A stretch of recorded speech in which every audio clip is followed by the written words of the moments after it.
Hello, I'm Mehlaqa. I am not a professional cook or a chef, but I do cook a lot. My life is cooking adjacent or filled with it. I started cooking or started being in the kitchen from a very young age. I would say 8 years. Just like getting to help out.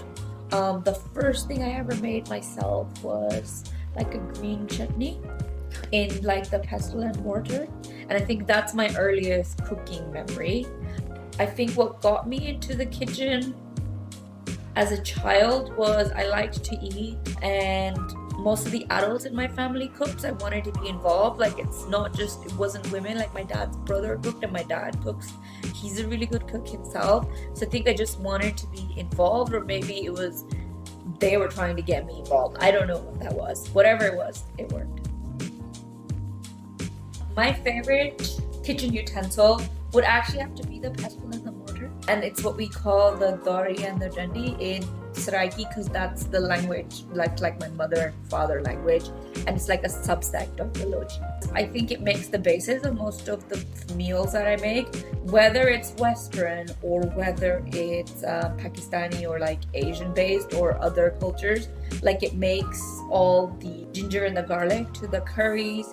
It makes, like, if I'm making like sauces and pestos and things, you can really make it very nice, fine, or you can control the texture of it. I would say it's very versatile utensil, but severely heavy because it's made out of stone. Yeah. It was like, it's proper like a traditional potter in Pakistan, in my mom's village. He made that. And then the wood's quite special. It's made out of mango trees, and my family, they farm mangoes.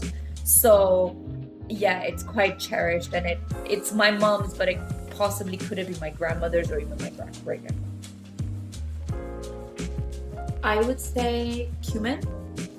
It's like my favorite spice, which you could say is basic, but I think it is. That's the whole purpose. I think it just lifts a dish up. It just adds like a fragrance to it, and like you can add it to, like, you know, the what we call tadka, you know, the tempering in the dal. So I would say that is my first ingredient. The other one would be, in some capacity, some form of chili. Although I would say my favorite pepper is black pepper. Yes. I guess it's the spice of our people. It's got such political and historical value. It just tastes really good, but it has such a significance, especially if you're South Asian, or my family's like a mix of South Asian and Central Asian. So I think it's just it has a history to tell. So that would be my second, either like the black pepper or some sort of like a chili to add heat to a dish. And then my final ingredient would be some sort of a legume. Whether it's dal or it's chickpeas, something like that. I just don't think you can go wrong with the legume. It's a dish in itself. It has fiber, it has protein. I think my mother, she's quite like an intuitive cook, but I think most women from her generation are. Yeah.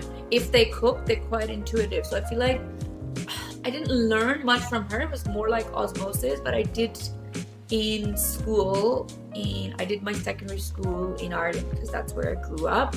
We had a home economics and cooking lesson, and I think the tip that I learned there has stayed with me like forever. It's chop the vegetables before, and the actual like technique of chopping the vegetable I learned from my home economics teacher, and it's always stayed with me. There's a certain way you chop the onions, a certain way you chop the garlic, the herbs, the potatoes. We eat a lot of potatoes in Ireland.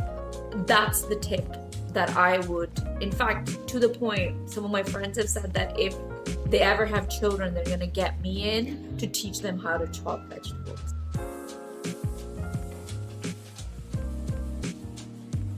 I think cooking, if you're not familiar with it, can be quite overwhelming. I can sympathize because I feel that way about growing things. I only recently started and I still find it very intimidating. However, the way I look at it, it's coming from my professional career, like as a dentist, split it up into 3 bits: prep, cook, clean. don't jumble all those three areas together, because there are three different things.